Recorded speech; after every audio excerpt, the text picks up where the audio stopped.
Now I give the floor to Denis Charby, qui est professeur de sciences politiques à l'Université libre à l'Université ouverte d'Israël. Professor of Political Science at the Open University of Israel. So, Denis, please, the floor is yours. Thank you. Thank you. Chers amis, je dispose d'un quart d'heure, mais je sacrifie volontiers la première minute pour remercier Marc et lui exprimer non seulement ma gratitude, mais aussi et surtout mon admiration pour son ardeur et sa patience. Il m'a parlé de ce projet la première fois dans un mail daté du 9 décembre. Il a fixé une première date de réunion le 7 mars, quelques jours après le troisième tour des élections en Israël, mais Corona oblige, la réunion fut reportée au 2 juin, et c'est le 7 août dernier qu'il a proposé la date du 6 septembre pour nous réunir ici, à Saint-Pierre, en Gallicante.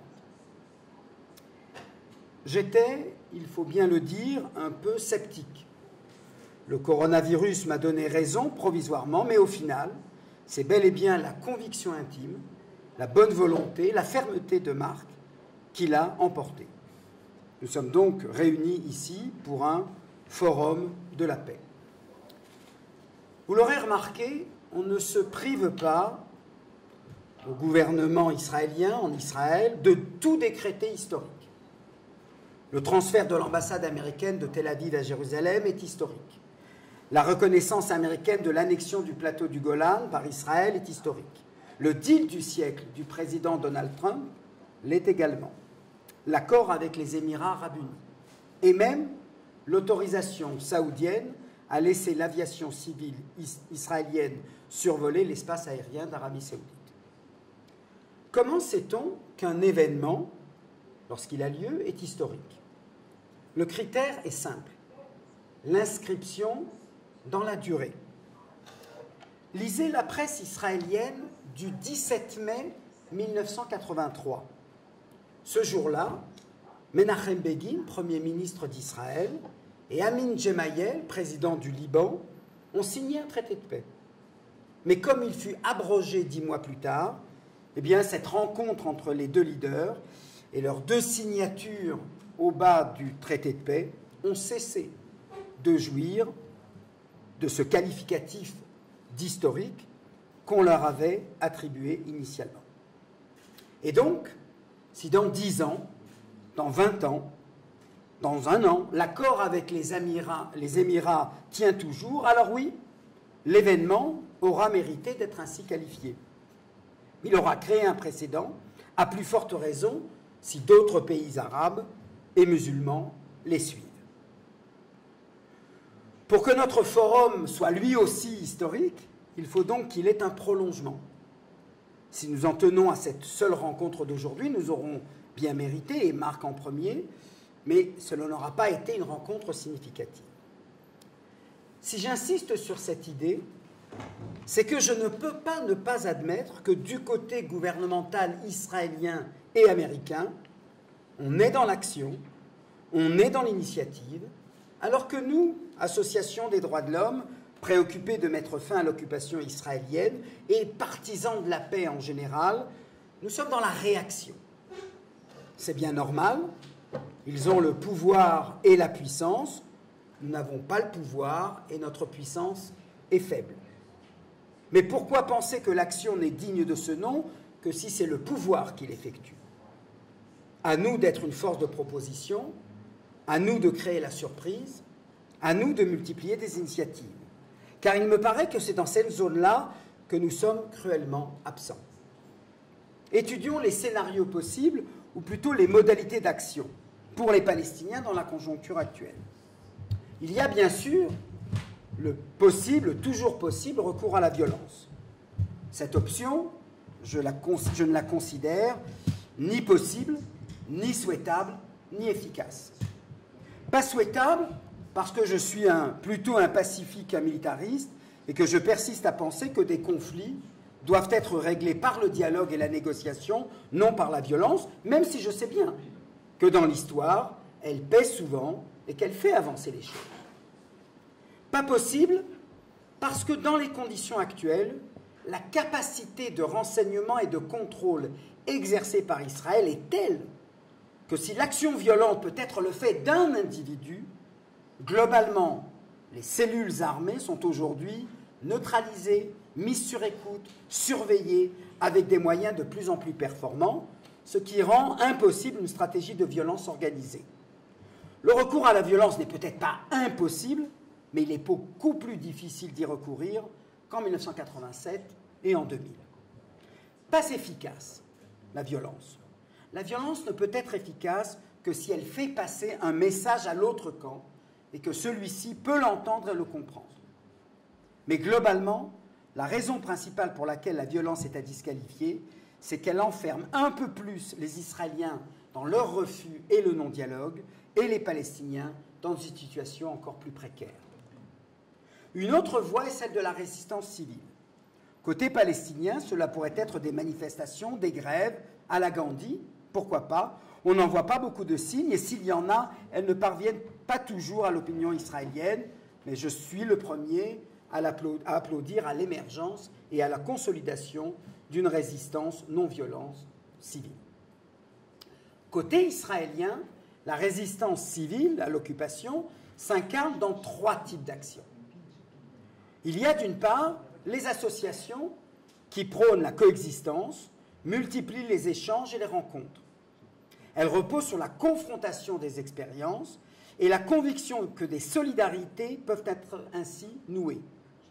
Au lieu du collectif palestinien et du collectif israélien pris en bloc, au lieu d'en avoir une image péjorative et stéréotypée, à partir du visage rencontré, un visage sans masque, si je puis dire, c'est l'humanité de chacune des 2 parties qui émerge et ronge petit à petit l'image péjorative et déshumanisante de chacun des 2 camps.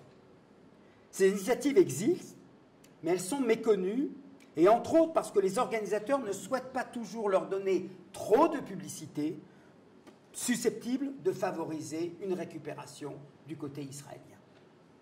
Il existe d'autre part des associations qui fonctionnent comme des think tanks et qui ont pour ambition de proposer des solutions innovantes qui, si elles étaient appliquées, permettraient de sortir du blocage actuel et de faire advenir la paix. Les troisièmes, enfin, les plus nombreuses, les plus connues, ont pour mission de relever et de dénoncer les violations des droits de l'homme inhérentes à l'occupation israélienne. Leur but est d'alerter les autorités israéliennes, l'opinion publique israélienne, la presse locale et étrangère, la communauté internationale, en espérant, par leur information, faire pression sur les uns et les autres pour que la situation change. Elles visent aussi, de par leur existence même et leur travail, à adresser un signal fort aux Palestiniens. Même s'ils sont trop peu nombreux encore, des milliers d'Israéliens ne sont ni sourds, ni aveugles, ni muets sur ce qui se passe en Cisjordanie et dans la bande de Gaza. Ces associations ont le grand mérite d'exister et d'accomplir leur tâche, même si le bilan peut paraître désespérant. Que de petites victoires pour d'innombrables défaites. Contribuent-elles à faire advenir la fin de l'occupation ? Ou au contraire, comme le prétendent leurs adversaires, ne contribuent-elles pas, malgré elles, à l'éterniser ? Ce n'est pas mon avis, clairement, mais force est de constater qu'elles ne sont pas parvenues, faute de relais dans la classe politique israélienne, à peser sur les décisions gouvernementales et à secouer durablement l'opinion. La question est d'autant moins pertinente qu'on voit bien que l'occupation au caractère intrinsèquement provisoire s'impose de plus en plus comme une situation permanente. Alors, si pour votre malheur et le nôtre, l'occupation est vouée à rester permanente, autant améliorer, autant que faire se peut, la situation des personnes victimes de l'arbitraire de l'occupation. Autant dénoncer sans relâche ces méfaits et jouer ce rôle impopulaire, c'est le moins qu'on puisse dire, de mauvaise conscience d'Israël. Bref, toutes ces associations méritantes, généreuses, indispensables, salutaires, demeurent une goutte d'eau par rapport au torrent d'eau sale que génère l'occupation. Elles sont plus des forces de témoignage que des forces d'action. Quelques-unes d'entre elles à l'étranger poussent la barre plus haut et préconisent le boycott d'Israël, sans distinction entre l'en-deçà et l'au-delà de la ligne verte. Leur succès est symbolique. Quelques artistes prestigieux ont renoncé à se rendre en Israël. Quelques contrats avec des entreprises à l'étranger n'ont pas été signés. La publicité qu'on en fait en Israël m'inspire l'hypothèse que l'on aime bien agiter et gonfler leur puissance afin de créer un ministère de plus chargé de combattre le fléau. Dans cet état des lieux peu encourageant, que faire?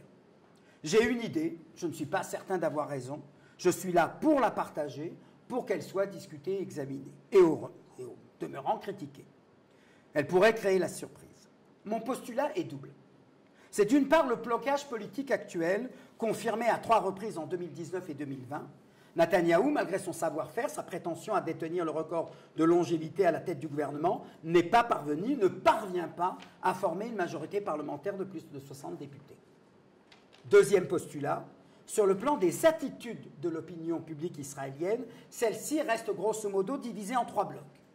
Un tiers acquis à une solution négociée du conflit israélo-palestinien, un tiers hostile à toute concession israélienne significative, un dernier tiers, enfin, qui est plus volatile et penche actuellement pour le statu quo plutôt que pour la négociation. Quel impact pourraient avoir les Palestiniens sur les attitudes de l'opinion israélienne et particulièrement sur ces 30% d'indécis et par quels moyens pourraient-ils avoir plus de poids qu'ils n'en ont aujourd'hui?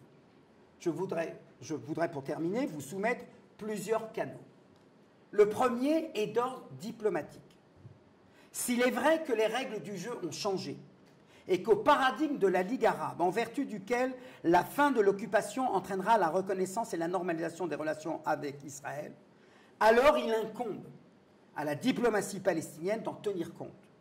Autrement dit, au niveau fondamental, s'en tenir au paradigme de la Ligue arabe, mais au niveau opérationnel, exhorter les pays qui sont les maillons faibles, susceptibles d'emboîter le pas aux Émirats dans leur démarche, d'obtenir eux aussi des concessions relatives aux revendications palestiniennes. On ne peut pas nier que sur ce point, au moins, les Émirats n'arrivent pas les mains vides, même si je suis bien d'accord que renoncer à quelque chose qui était en l'état de projet n'est pas un prix très élevé à payer. Mais à croire toujours que les Israéliens partagent les idées les plus folles du gouvernement, on se rend compte que la protestation israélienne contre l'abandon du projet d'annexion n'a pas déplacé les foules. Aussi, il me paraît capital pour la diplomatie palestinienne de ne pas pratiquer la politique de la chaise vide, de consentir opérationnellement à la normalisation, à condition de réintroduire dans cette normalisation un ingrédient qui tienne compte des revendications et des droits des Palestiniens, par exemple, assurer la continuité territoriale en ne construisant pas, en n'annexant pas la zone E1. Si le gouvernement israélien a consenti de facto à la vente d'avions de chasse américains super sophistiqués aux Émirats, c'est bien qu'il est disposé à payer cher l'officialisation des relations avec ces pays arabes. Voilà pour l'actualité. Pour le moyen et long terme, voilà ce que je suggère. Et ce sera mon dernier point. S'il n'y a pas la paix entre Israël et la Palestine, on peut bien sûr invoquer l'asymétrie dans le rapport de force entre les deux acteurs. Il a toujours existé. On conviendra sans peine qu'il s'est aggravé et apparaît même comme parvenu à un point de non-retour. À cet égard, la paix peut paraître comme un mirage si la modification du rapport de force en faveur des Palestiniens est le seul critère qui détermine la paix. On peut également jeter son dévolu sur l'élection de Joe Biden et penser que ces 4 années sombres arrivent à leur terme. Je veux bien concéder à ceux qui pensent que l'essentiel est là, qu'on peut bien patienter encore 2 mois jusqu'à l'élection du 3 novembre et 4 mois et demi jusqu'à l'entrée en fonction du nouveau président. Mais qu'on me permette d'aller plus loin, beaucoup plus loin, et de ne pas être obsédé par l'agenda politique immédiat. S'il n'y a pas la paix entre Israéliens et Palestiniens, ce n'est pas seulement à cause des 2 leaders en place à la tête d'Israël et de l'autorité palestinienne ou à cause de l'un des deux.